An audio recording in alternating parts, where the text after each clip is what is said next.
कहानी की शुरुआत में हमें एक बीच को दिखाया जाता है जो समंदर का किनारा होता है। वहीं हमें एक बूढ़े कछुए को दिखाया जाता है जिसका नाम है सैमी, और आज वो बहुत खुश होता है क्योंकि आज वो दादा बनने वाला था। सैमी अपनी कहानी बताता है कि आज से 50 साल पहले उसका जन्म इसी बीच पर हुआ था जहाँ सिर्फ कछुए रहते थे। मादा कछुए एक गड्ढे बनाकर उसमें अंडे देती हैं। उनकी हिफाजत के लिए गड्ढे से सभी कछुए के बच्चे बाहर निकलकर समुद्र में जाने लगते हैं और तभी अंडे से एक और बच्चा बाहर आता है। वो बाहर निकलने की बहुत कोशिश करता है लेकिन वो गड्ढे से बाहर नहीं निकल पाता। तभी एक सीगल आकर उसे शिकार के लिए उठाकर ले जाता है। जैसे तैसे उससे वो खुद को छोड़ाकर नीचे आ गिरता है। फिर उसे सैली नाम की एक फीमेल टर्टल मिलती है। वो उसे पानी में चलने को कहती है लेकिन ऊपर से गिरने और थकान के बाद उसकी हिम्मत नहीं पड़ती। वो सभी पानी में चले जाते हैं और वो पूरी रात एक ही जगह पर रहता है। रात के समय में उसे लगता है कि सीगल फिर से उसका शिकार बनाने वाला है।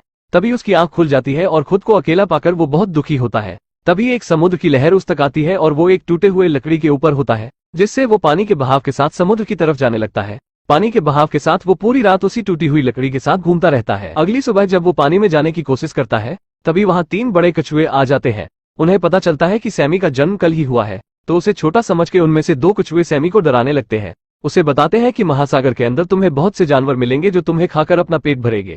सैमी उनकी बात सुनकर डरने लगता है लेकिन उन्हीं में से एक समझदार टर्टल उसे कहती है कि तुम्हें किसी की बातों को नहीं सुनना चाहिए, तुम्हें जिंदगी में बिना डरे आगे बढ़ते रहना चाहिए। फिर वो अलविदा कहकर वहां से निकल जाते हैं। सैमी उनकी बात मानकर समुद्र में जाने की कोशिश करता है लेकिन तभी उस पर एक पिराना मछली हमला करने लगती है और वो घबराकर ऊपर चला जाता है और नीचे देखता है तो उसे अलग अलग बड़ी मछलियां दिखाई देती है। इसलिए वो डरकर उसी लकड़ी के टुकड़े पर बैठा रहता है। वही हमें रे नाम की एक और कछुए को दिखाया जाता है जो वह भी सैमी की तरह अकेला होता है और बाकी कछुओं के साथ शामिल होने की कोशिश करता है लेकिन कोई उसे साथ नहीं रखना चाहता और उसे सभी भगा देते हैं और फिर वो सैमी से जा मिलता है। फिर बात के दौरान उन्हें पता चलता है कि वो दोनों एक ही बीच पर जन्म लिए थे, एक ही टाइम पर। यह जानकर वो दोनों काफी खुश हो जाते हैं। वो दोनों एक दूसरे को भाई मानने लगते हैं और साथ में रहने लगते हैं और इस दौरान वो साथ में समंदर के अंदर जाते हैं जहाँ उन्हें बहुत खूबसूरत चीजें देखने को मिलता है। उनका सारा दिन ऐसे ही बीतता है। धीरे धीरे वो बड़े होने लगते हैं। रे सैमी से कहता है अब हम बड़े हो चुके हैं, अब हमें भी अपनी पार्टनर ढूंढ लेनी चाहिए जिससे हमारे भी परिवार होंगे। रे सैमी से पूछता है कि तुम किसी को पसंद करते हो। सैमी सैली के बारे में बताता है जो बचपन में पहली और आखिरी बार मिली थी, जो उसकी मदद भी की थी। रे कहता है ये समंदर बहुत छोटा है, एक न एक दिन तुम दोनों एक दूसरे को मिल ही जाओगे। समय के साथ रे और सैमी की दोस्ती और भी गहरी होती जाती है और सैमी अक्सर सैनी को याद किया करता था। रे उसका दिल बहलाने के लिए अपने दोस्त ऑक्टोपस के पास उसे ले जाता है जिसके ऊपर वो दोनों बैठकर राइडिंग करते हैं। लेकिन अचानक उस जगह कच्चा तेल फैलने लगता है जिससे कई जीवों को खतरा है। वो सब उससे बचने के लिए से दूर भागते हैं और जब वो ऊपर आकर देखते हैं कि तेल से भरा पूरा जहाज पलट गया था जिस कारण जहाज में मौजूद कच्चा तेल समंदर में जाने लगा था। रे और सैमी के साथ यह पहली घटना थी और इसी के साथ इन दोनों का बुरा वक्त भी शुरू हो जाता है। एक बार जब वो अपनी टूटी फूटी लकड़ी के साथ घूम रहे थे, वजन ज्यादा होने की वजह से वो पूरी तरह से टूट जाती है और वो समंदर में चले जाते हैं। लेकिन सैमी बहुत सारी मछलियों के साथ एक जाल में फंस जाता है और वह जाल के साथ ऊपर जाने लगता है। उसका दोस्त उसे बचाने की पूरी कोशिश करता है लेकिन वो खुद भी एक दूसरे जाल में फंस जाता है। अब वो दोनों अलग हो चुके हैं। जाल से निकलने के बाद सैमी एक बाल्टी में चला जाता है और सैमी वहां से निकलने की कोशिश करता है लेकिन वो सामान के बीच में फंस जाता है और सैमी वहां से हिल भी नहीं सकता था। काफी देर धूप में रहने से वो बेहोश हो जाता है जिससे फिशरमैन उसे मरा समझकर समंदर में फेंक देता है। लेकिन समंदर में जाने के बाद भी उसे होश नहीं आता।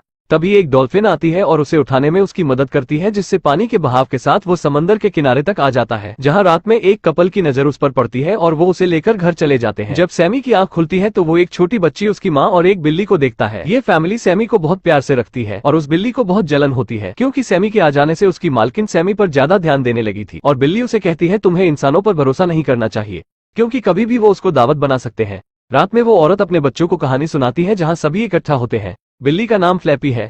फ्लैपी सैमी के पास आकर उससे पूछती है कि यहाँ से भागने का क्या प्लान बनाया, लेकिन सैमी को उसकी बात पर यकीन नहीं था। फ्लैपी बात बात पर उसे बताती है कि वो भी ओशन से बचकर यहाँ पर आई थी। ओशन महासागर समंदर है। सैमी को पता चलता है कि और भी समंदर है। अगले दिन सैमी एक मादा कछुए से मिलता है जिसका नाम है वीरा। वीरा भी उससे यही कहती है कि हम कैदी की तरह कैद है, हम अपनी मर्जी से कहीं नहीं जा सकते, इसलिए तुम्हें भी भागने का सोचना चाहिए। वीरा कहती है आजादी तो समंदर में है। अगले दिन अचानक वीरा को समंदर में छोड़ दिया जाता है। उन्हें लगता है कि सैमी और वीरा साथ में नहीं रह सकते, लेकिन फ्लैपी सैमी से झूठ बोलती है कि वीरा को इसलिए छोड़ा गया कि उसकी कोशिका खराब हो गई थी, इसलिए उसका टर्टल सूप नहीं बन पाता और कहता है अब वो तुम्हें इतनी आसानी से नहीं जाने देंगे। उसी रात बीच पर पुलिस आती है और सभी को वहां से निकालने लगती है। फ्लैपी सैमी से कहती है यही मौका है तुम्हारे पास भागने का। सैमी उसकी बात मानकर छिप जाता है, लेकिन सैमी अब बिल्कुल अकेला पड़ गया है और वहीं काफी दिन गुजारता है। फिर वो समंदर में चला जाता है और भूख के कारण लकड़ियों को ही खाने लगता है। तेज हवा से वो एक पन्नी में फंस जाता है और तभी वीरा आकर उसे बचा लेती है। सैमी उससे मिलकर बहुत खुश होता है। फिर उसके बाद वीरा उसे ऐसी जगह ले जाती है जहाँ बहुत सारे पत्ते होते हैं जो कछुए खाते हैं। सैमी उसे खा ही रहा होता है कि एक फीमेल टर्टल उससे लड़ती है क्योंकि उसके पीछे एक शार्क पड़ी थी। सैमी उसे बचाने में मदद करता है और वो दोनों एक छोटे होल में छिप जाते हैं, लेकिन शार्क अब भी उनका पीछा नहीं छोड़ती। तभी उस शार्क के सामने वीरा आ जाती है और शार्क को भगा देती है। फिर वीरा उन दोनों को वहीं छोड़कर चली जाती है। वो दोनों आपस में बात करते हैं और सैमी को पता चलता है ये सैली है जो बचपन में मिली थी। सैली भी उससे मिलकर बहुत खुश होती है। फिर वो दोनों साथ में ही समय बिताने लगते हैं। सैमी सैनी से कहता है मुझे पूरी दुनिया घूमनी है, सारे समंदर को देखना चाहता हूँ। फिर सैनी से कहता है क्या तुम भी इस सफर में मेरा साथ दोगी। सैनी उसकी बात सुनकर बहुत खुश होती है और उसके साथ इस सफर में जाने के लिए तैयार हो जाती है। यह घूमने का ही सफर नहीं बल्कि पूरी जिंदगी साथ में बिताने का सफर होता है। सैमी उससे कहता है पहले हमें कोई सीक्रेट जगह की तलाश करनी होगी और वो साथ में सीक्रेट प्लेस ढूंढने निकल जाते हैं।